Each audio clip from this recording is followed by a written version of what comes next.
Salut à tous, j'espère que vous allez bien. Aujourd'hui on se retrouve pour une nouvelle petite vidéo plutôt sympathique. Hein, on va pas se le cacher, entre vous et moi, c'est sympa. Je voulais faire un petit point parce que dans ma vidéo précédente, j'avais précisé que de base je voulais pas faire des vidéos où je parlais tout le temps de moi. Mais le confinement, là, on a décidé un peu autrement. J'avais prévu de faire une vidéo mais ben, je peux pas. Il va falloir que j'attende la fin du confinement pour le faire. Je voulais quand même vous en faire une entre temps. Ben, j'ai trouvé une idée, pas du tout originale. J'ai décidé de faire une FAQ. C'est top hein. Je vous ai demandé de me poser des questions sur mes autres réseaux. J'en ai reçu pas mal, du coup j'ai fait une petite sélection. J'espère qu'il y en a que vous découvrirez des nouvelles choses sur moi. C'est le but en même temps. On va passer aux questions.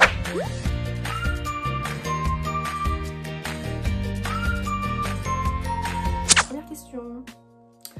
D'où vient le nom Enaro? Enaro, c'est mon prénom à l'envers. Je m'appelle Oran. Et Oran à l'envers, ça fait Enaro. Et pour l'anecdote, je l'avais découvert grâce à ma déesse. J'avais 7-8 ans et il y avait la même option que sur Snap, c'est-à-dire écouter ce que tu racontes à l'envers. Voilà. On passe à la question suivante. La qualité que tu détestes le plus chez toi et le défaut que tu détestes le plus. Alors la qualité, je me jette des fleurs, attention, je me trouve drôle. Voilà. J'ai besoin de personne pour me faire rire dans ma vie. Moi-même, je me suffis. De ce qui est de mon défaut, impulsive. C'est beaucoup trop. Je pars au quart de tour pour en rien. Mais vraiment pour en rien. Voilà. Pour cette question, on va passer à la question suivante. Est-ce que tu as déjà fait une rencontre avec un abonné qui s'est mal passé? Pour le peu de personnes qui sont venues me voir, m'interpeller, ça s'est toujours bien passé. C'était bienveillant, c'était adorable. Soit on me faisait des câlins, soit on me demandait des photos. Soit carrément un autographe. J'ai déjà signé un autographe. Oui. Mais du coup non, je n'ai jamais rencontré un abonné où ça s'est mal passé, absolument pas. Et j'espère que ça va continuer ainsi. Je tenais à faire un point aussi là-dessus parce que j'ai déjà reçu pas mal de messages de ce style-là en me disant « je t'ai déjà vu à tel endroit, on a peur de te déranger, j'ai pas osé venir te voir, etc. » N'hésitez pas, je vous attends. On passe à la question suivante. Les piercings, tatouages que tu voudrais faire? Alors, niveau piercing, non. Je pense que j'en ai déjà fait pas mal. J'ai fait ma lèvre et mon nez. Mon nez, je l'ai refait 5 fois. Parce qu'à chaque fois il s'est infecté et je le voulais. Ok, je ne voulais pas abandonner, je voulais mon piercing au nez. Je l'ai eu, j'ai réussi. Ma lèvre, j'aime plus en fait, je m'en suis lassée, du coup je l'ai retiré. Tout ce qui est tatouage, oui, j'adore les corps tatoués. Donc, oui, je m'en ferai. Après combien, je ne sais pas parce que j'ai pas envie de faire un truc que je regretterais. Mais il y en a un par contre que oui, je ferai, ça c'est sûr et j'en suis sûre à 1000% parce que je risque pas de regretter. C'est le tatouage de ma maman. On passe à la question suivante.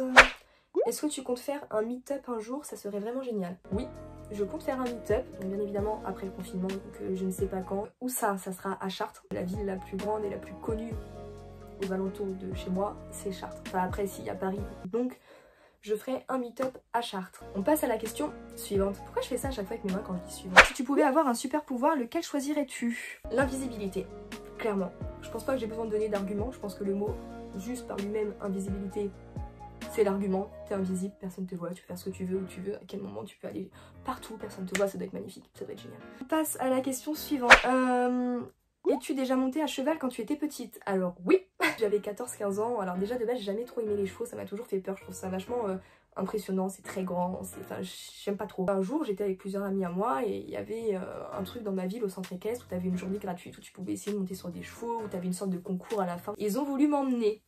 J'ai dit allez, je vais tester, on verra bien, il faut bien que j'essaye une fois dans ma vie de monter à cheval. Ouais, bah, ça n'a pas duré longtemps. Au début j'étais bien, alors déjà pour monter sur le cheval j'étais pas rassurée, juste de l'approcher j'étais pas trop rassurée. Une fois que j'étais dessus, ça allait, on a fait une balade en forêt, on est passé dans de l'eau et tout, j'ai kiffé, il était au pas, tout allait bien.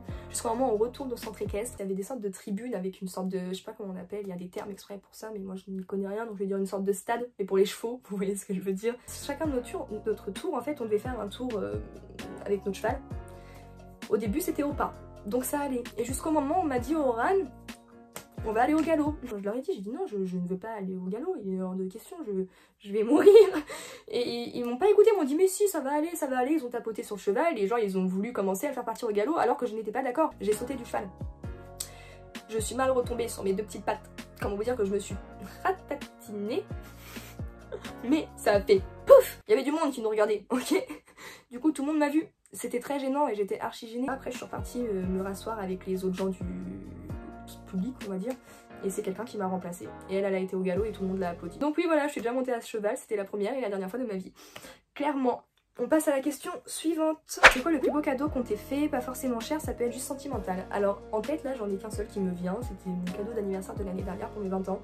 C'est ma belle-sœur. Elle m'a offert des places pour aller voir Kev Adams en concert. Pour aller voir Kev Adams en concert. Kev Adams en concert.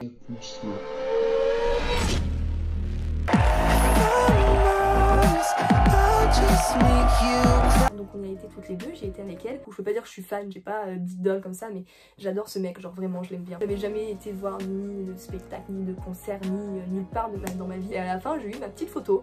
De base il devait même pas prendre des photos avec des gens. Dernièrement il a dit je vais prendre des photos, il y avait son garde du corps derrière, il était là non Kev tu n'as pas le temps, on va être en retard, il a dit si il y en a pour 2 minutes. On a réussi à se rapprocher de lui et d'un seul coup il y a ma belle-soeur qui a dit c'est son anniversaire, il s'est rapproché de nous et bam j'ai eu ma photo avec Kev Adams. Question suivante, quelle est ta phobie? On va dire que j'ai ma phobie normale et j'ai ma phobie à l'extrême, ok? Donc ma phobie normale c'est les insectes, tout insecte. Phobie extrême, on part sur du moustique et du papillon. Oh mais je deviens hystérique, hein. Je sais pas, ça me répugne, oh puis je les attire, dès qu'il y en a un, il vient vers moi, j'y échappe pas en fait. Question suivante. La couleur de cheveux que tu n'as pas du tout aimé. Je pense que j'ai pas grand chose à dire là-dessus, je vais juste vous mettre une photo et vous allez comprendre par vous-même, tout simplement. C'était même pas sur des couleurs bizarres comme j'ai pu faire bleu, vert, non, c'était juste pour être blonde. Je voulais passer de châtain à blonde. Bah ça a très mal fini. On passe à la prochaine question. Tu es contente de ton corps? C'est une question compliquée parce que j'ai eu plusieurs passages dans ma vie. Donc, premièrement oui, en ce moment je suis complexée de mon corps, mais ça va mieux. J'ai commencé à être complexée à partir de mes 16-17 ans. Avant je n'étais pas du tout complexée. Mais j'ai eu des fréquentations qui pour eux c'était pas mal, hein. Ce qu'ils faisaient c'était pour rigoler etc. Sauf que moi ça me blessait en fait, genre... on me rabâchait sans cesse que j'étais mec, que j'étais plate, que t'as pas de cul, t'as pas de ci, t'as pas de sein. Enfin, vous voyez, on te le dit une fois, tu rigoles, 2 fois ça va, 3 fois, 4 fois, et après quand il y a plusieurs personnes qui te le disent, bah tu commences à te dire ah ils ont peut-être raison. C'est comme ça que j'ai commencé à complexer. Après, j'ai eu des hauts et des bas. Il y a des moments où je complexais plus, il y a des moments où je complexais moins. J'essaye de travailler sur moi pour dire bah, je suis comme je suis en fait. On passe à la question suivante. As-tu confiance en toi? Si oui, combien de temps ça t'a pris à l'acquérir? Déjà, faut savoir que je suis une personne très timide. Mais alors... je suis dans l'extrême, c'est-à-dire que aller à la boulangerie et parler moi pour dire je veux une baguette, c'est impossible pour moi.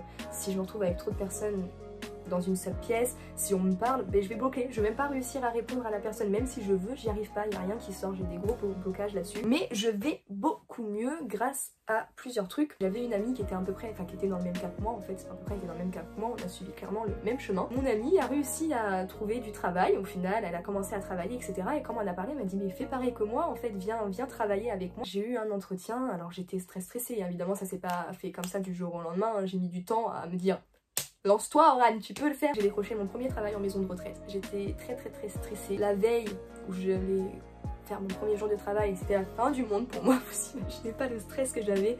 Mais au final, je regrette pas, ça sera à faire, je le ferai parce que ça m'a clairement énormément aidé. Par la suite, j'ai eu ma propre paye, j'ai eu mon propre argent et je me suis dit que fallait que je trouve mon propre style et que j'arrête de penser aux gens parce qu'avant j'étais le style de personne à vivre que pour les gens et non pour moi. Du coup je n'étais pas moi-même en fait, je m'habillais pour les gens, je faisais tout pour les gens. Les gens ils me regardent plus pour le fait que je sois plate, que j'ai pas de forme ou que je sois trop mec pour eux, ils me regardent pour mon style bizarre. J'ai plus la même vie qu'avant en fait, l'ancienne Oran elle est plus trop là. Les trucs qui m'ont aidé principalement c'est clairement mon travail.